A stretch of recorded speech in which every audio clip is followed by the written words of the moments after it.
जोंनि हाइकमान्डआ गनायथि होयोब्ला हाग्रामानि एगेन्स्टै देबेरगावआव आंनि बिसिखौ हरनो नागिरदों। Make Bodoland great again. Destroy Bodoland again होननाय मोनसेसो जादों बेना। हिन्दु ख्रिस्टियान रानदोंमोन हाग्रामाया बर'खौ, सा सोनाब रानदोंमोन बर'खौ, सानजा खोला रानदोंमोन बर'खौ, सानजा सोनाब सा खोला रानदोंमोन। बेफोर गासैबो हाग्रामानि पलिसिजोबमोन। बिथाङाथ' सासे खिब्रमासो। कास्टम बसुमतारीजों रुजुजानाय बर' समाजाव मानसियानो गैया। बिथांनि केरेक्टारा माबायदि, आइजोनि केसनि थाखाय बियो एबसुजों एक्सपेल खालामजादों। जाय कास्टम बसुमतारीया, बिथांनि हान्जाया दिनै जोंनि बिटिआर एकर्डखौ केस होदों। बिथांमोना केस होदों। बिथांमोना बे 125नि सोमोन्दै गहपुराव थांनानै बाथ्रा बुंहैथोंलाय, दख'ना फैखोनानै हासिबजों बुज्राव हरजाया नामा बिसोरो? थांनाय 4 बोसोराव मानगोदै श्री प्रमद बर' बिथांनि दैदेननायाव फ्राय 9,000 मानसिनो जोङो साख्रि होनो हाबाय। बेयो जेनुइनलि होदों। हारि जौगाहोनायनि थाखाय प्रमद बर' बिथांनि दैदेननायाव इउपिपिएल सरकारखौनो बेस्ट वे होननानै, बेस्ट अप्सन होननानै सायख'ना लादों। जोंनि बेनिफिसारिफोरनि जथुमा आरो बेनिफिसारिफोरनि जे ससिय' इक'नमिक सांग्रांथि हाबाफारि, बे हाबाफारिखौ जोङो 40टा समस्तियावनो सरकारि भाबै जोंनि मानगोदै श्री प्रमद बर' बिथांनि दैदेननाय आरो बिथांनि बिथोन बायदियै जोङो खामानिखौ मावगासिनो दङ। खोब गोजोननाय मोन्दों। दिनै जोंनि बिटिसि ओनसोलाव हिन्दु, मुसलमान, ख्रिस्टियान, सिख खुनु मोनसे डिफारेन्स गैयै मोनसे समाज गायसननो हादों। गासैबो जाथि जनगोष्ठीया खौसे जानानै ज' जाजाय मोनसे अल्टारनेटिभ वे गावनि राव, हारिमु, थुनलाइ, आसार खान्थिखौ फोथांना लाखिनाय, बासायनाय आरो हारि जौगाहोनायनि थाखाय प्रमद बर' बिथांनि दैदेननायाव इउपिपिएल सरकारखौनो बेस्ट वे होननानै, बेस्ट अप्सन होननानै सायख'ना लादों। बे जोंनि थाखाय खोब बाख्नायथावना बाथ्रा। आरो नोंथांमोननि मिडियाखौ धन्यबाद होदों। जोंनि समाजाव गोजोन आब्रुथि गायसननायाव, गासैबो जाथि जनगोष्ठीखौ दैदेननायाव, आखाइजों आखाइ हमलायनानै सिगांनायाव नोंथांमोना जे दा जों रायजो राजाफोरनिसिम मोनसे मेसेज हरदों, बे जोंनि थाखाय बाख्नायथाव बाथ्रा। बर'नि रावाव बुङोब्ला हाग्रामाखौ मा होनगोन, माने फिसाय थैजानायखौ मा होनो बर'आव? बालन्दि नङा, फिसाय थैजानायखौ बालन्दा नङा, बालन्दि नङा रान्दि ना बालन्दि होनगोन। हाग्रामानि अबस्थाया बिदि। चन्दन बिथां फैबाय, बिदा गेदेर चन्दना गैला, खाम्फा बरगयारी गैला, गोबां दैदेनगिरि गैला। आरो नैबे साननैसो उनाव बिपिएफनि माने बिराद गिदिर लिडारा लास्ट अपेनजों दरजा खेबनानै दोनदों, हाबबोसिगोन।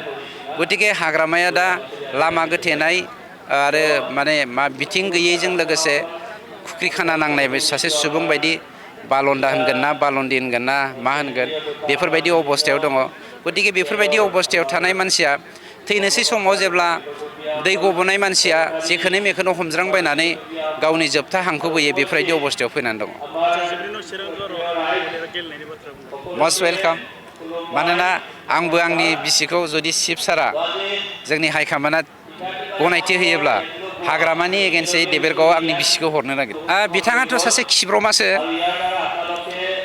माने ओरैबायदि खिब्रमा जे कास्टम बसुमतारी ना बिना, कास्टम बसुमतारीजों रुजुजानाय बर' समाजाव मानसियानो गैया।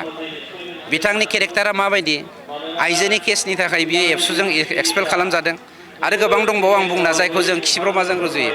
गतिके 125 एमेन्डमेन्टआ मा बुस्थु बेखौ सावरायग्रोथों, गाव स्टाडि खालामग्रोथों, बेनि उनाव बे बुंथों। दाखालि माबा माबि बुंलाबायनाय खोनादों आंबो नोंथांमोननि मिडियानि गेजेरजों।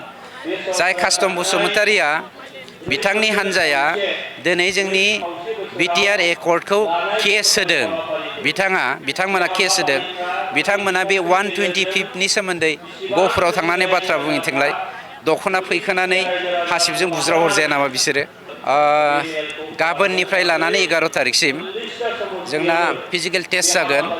बे फिजिकेल टेस्टनि गेजेरजों जोंनि जा जेनुइन माबाफोर मा होनगोन इन्टारभिउ बाहागो लाग्राफोर बिथांमोनखौ जोङो सायख'नाय जागोन। बेवहाय खुनु माइगाब जुजाय जानाय नङा। जाय जेनुइनलि पास जागोन बेनो साख्रिखौ मोनगोन। गतिके थांनाय 4 बोसोराव मानावगिरि श्री प्रमद बर' बिथांनि दैदेननायाव फ्राय 8,000 मानसिनो जोङो साख्रि होनो हाबाय। बेयो जेनुइनलि होदों, एखेबारे क्लिन जादों। बेवहाय रावनोबो जों गरसेबो थाखा जोङो गारहोनानै खोमानानै न'खरनि धन सम्पति फाननानै साख्रि होआखै लाहोआखै। बिराद मोजां जादों। गतिके बेबो जागोन। फार्स्टआव बर' हारिखौ फाननायनि सोमोन्दै आं बुंनि। हाग्रामाया बर' हारिखौ फानदों ना जोंनि प्रमद बर' बिथाङा बर' हारिखौ फानदों नोंथांमोना बिजिरना नाय। 2020 मायथाइनि 15 डिसेम्बराव जों जेब्ला सरकारखौ दायो मानगोरा प्रमद बर' बिथांनि दैदेननायाव बिथाङा सोरनि आथिंखौ हमहैदोंमोन? हारिखौ फाननो थाखाय, नङा होमबा?